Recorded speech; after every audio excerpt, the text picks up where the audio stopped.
Hello, I'm Dr. Roger Elmer, Advanced Neurospinal Solutions, and this is a part one explanation on what is structural correction.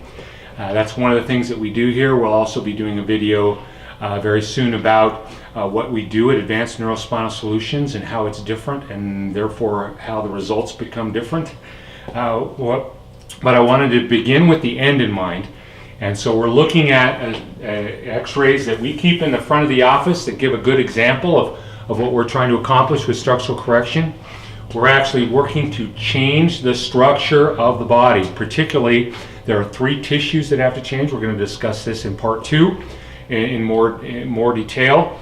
We're going to change the white tissue, the red tissue, and the neural tissue. The bones are fine, and they are what they are.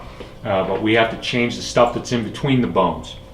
And here is a patient. Now understand, just with a little introduction, this patient, we've already put the curves back in their low back, mid back, and neck. And we're starting to work with what we call the coronal plane, which is looking at them from the front. This patient has a scoliosis in the lumbosacral region, or in the thoracolumbar region, and with this, they've got a sacral tilt, which means their sacrum is tilted at 8 degrees. This is the next day.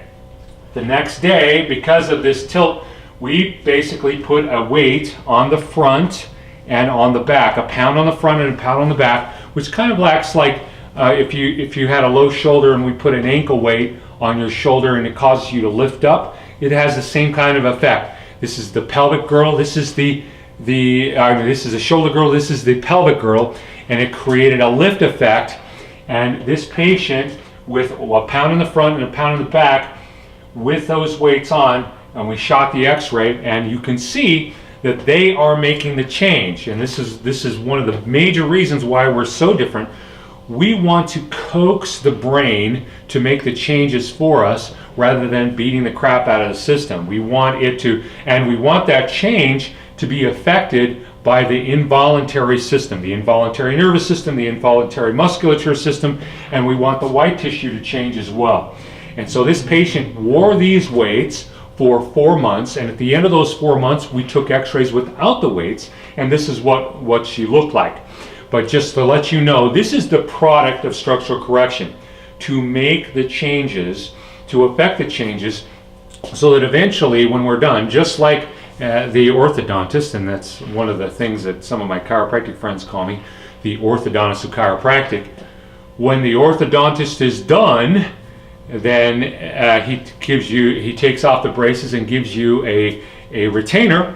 The molding, the weights, and all of the isometric exercises, the fulcrum exercises, they become the retainer for the patient. Now, while you're looking at this, we're going to zoom in so you can see it a little bit more clearly. So you can see it a little bit more clearly, before and after.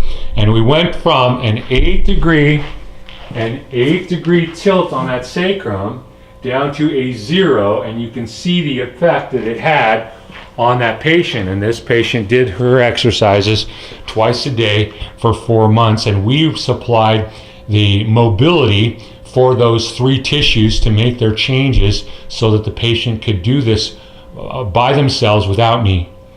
And that's the end of part one of structural correction.